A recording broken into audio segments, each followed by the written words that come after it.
Hello and welcome to episode 5 of building a Lego city. So in the last episode we fixed the corner garage here and made those tiles now dark grey. We also placed in all of the traffic lights needed for the city, as well as doing these ramps for the crossings and entranceways. And we mainly just did a bit of tidying up around the city. So the first thing I want to do in this episode is right here. I've already made a start. You can see in the last episode I was going to keep the white line, but I think I'm actually going to change it to how it is here. So as you can see here, I've already taken the white tiles out. I'm going to replace them in dark grey, and that should just break it up where the crossing is and give a much cleaner look.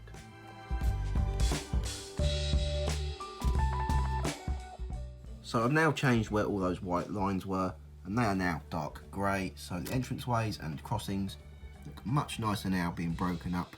I did actually keep the white line in the last episode, but having done this now, I don't think the white line looked very good. So I'm very happy that I've changed it to this design here. It's a really subtle detail, but I think it'll really make a difference in the long run for the city.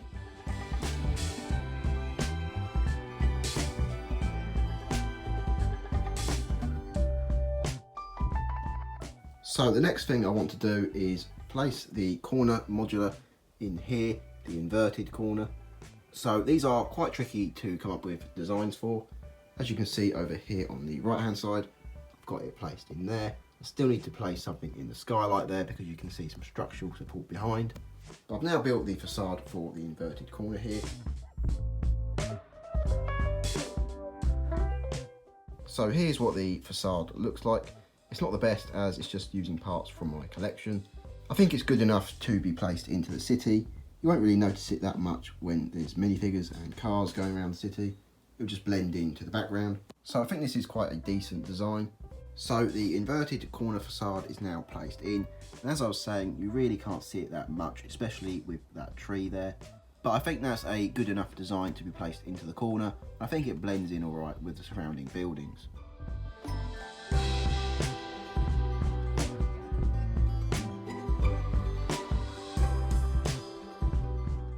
So that really has made the city look a lot better, having that inverted corner now placed in.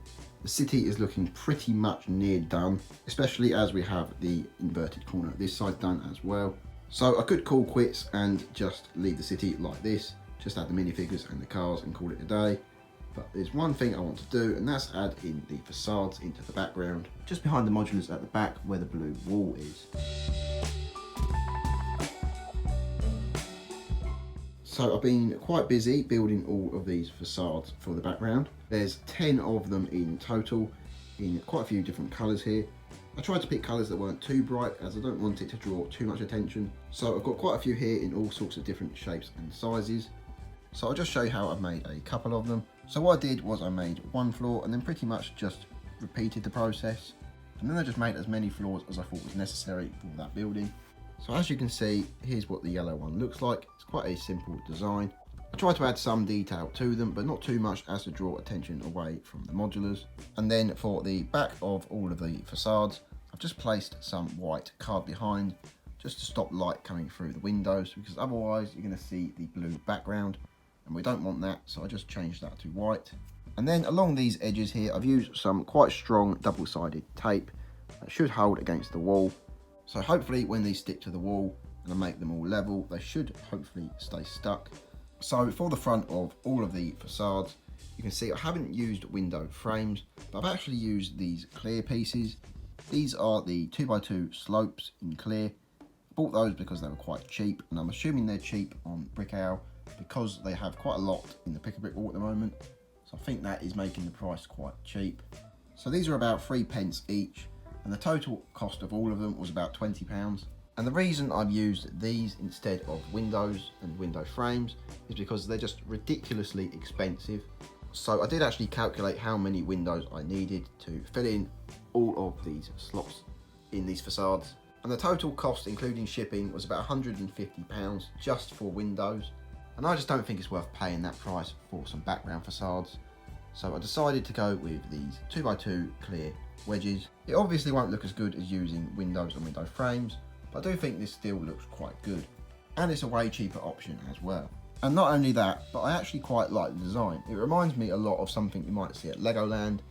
If you see like skyscrapers there at Legoland or something, they usually have these sort of clear pieces for windows. I might be completely wrong on that, but that's just how I remember it. So regardless of that, I still think these look great. So let's go place them into the city, into the background, and then I'll show you it when it's done. So I've now put all of the facades where I think I want them to be.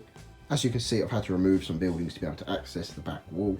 So all we need to do now is to place the facades in at the right height, make sure they're all level, and then they should look really nice when they're done. So all of the facades are now placed in. So we've got all sorts of facades in different shapes and sizes. They're all at different height, and there's different gaps in between buildings. So there's a total of 10 facades all around the city now, and I think they really are adding quite a bit of depth to the background of the city. So they are only on the back wall as well as on the left side, because on the right there is a window, and that's where the blind needs to go when it's down.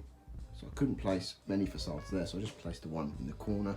But looking at the city from this sort of angle, you can really see the depth created with these facades. And although it's not perfect and that there could be more facades placed next to these to create more of a background, I think these do quite well at creating the depth I wanted for my city.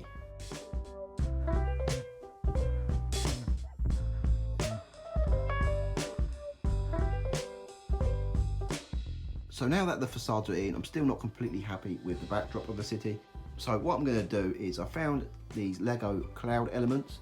They're currently in pick-a-brick walls around the UK at the moment. So what I'm going to do is wait for them to drop down in price a bit and then order those from Bricklink or Brickhow, because they are about 20p each at the moment and I need quite a few of them. So hopefully the price goes down on those. Otherwise I'm going to have to go to the Lego store and get a couple of those. But what I'm thinking of doing with them is just above the buildings in those few inches of space there. I think just a few Lego clouds along the back wall, stuck to the wall, will really create some atmosphere and just finish the look of the backdrop around the city. So now that the facades are placed into the city, there's a few other things I want to do. So in the left hand side central part where these buildings are, I want to place a bit of detail behind the construction site. As you can see, it's quite bare and empty back there. So we can do some pathways and some trees or something along here. And then over here on the right hand side, around here at the back, you can see part of the table there. So I'm going to place some plates along that strip there, and then maybe some plants, just to create a bit of scenery back there, even though you can't see it that much. When you do stand here, your eye does catch that little bit in there. So I'm going to place some green plates along there with some flowers and stuff, and hopefully that'll just tidy that up. And then we also need to do the same for these buildings here. Just place something in the centre here, just a bit of scenery or some plants, just something so it's not bare and empty like it is now.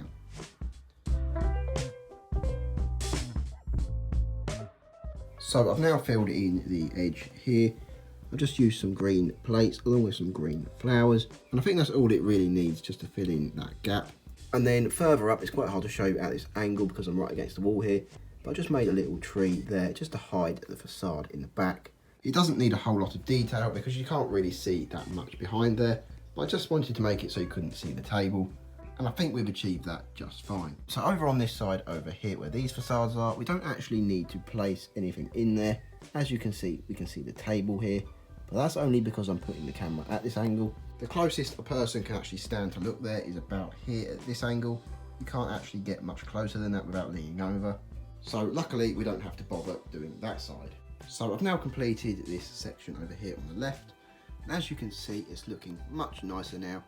Apologies for the low lighting. It's the best lighting I can get at this angle. It does cast quite a lot of shadows from the buildings, so it's hard to see. But as you can see, next to the construction site, I put a little barrier up, as well as some hedges where the storage box is there. And I've just tiled it off completely up into the alleyway, past the music shop and police station just there. So it didn't take a whole lot of doing, but it definitely adds a lot of detail to this section of the city. And I think this does look a lot better like this. So I've now completed this side over here. I've taken the tops off of these buildings just to get easier access and to show you better.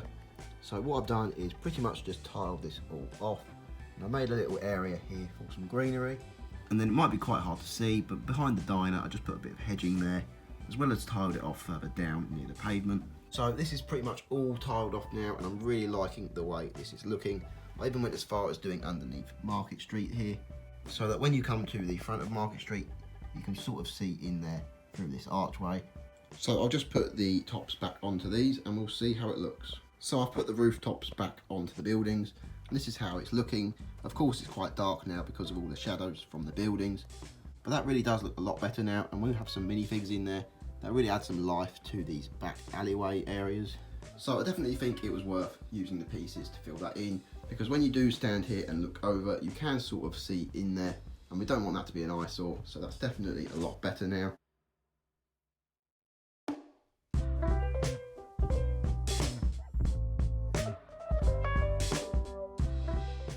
So this is actually the city pretty much complete now.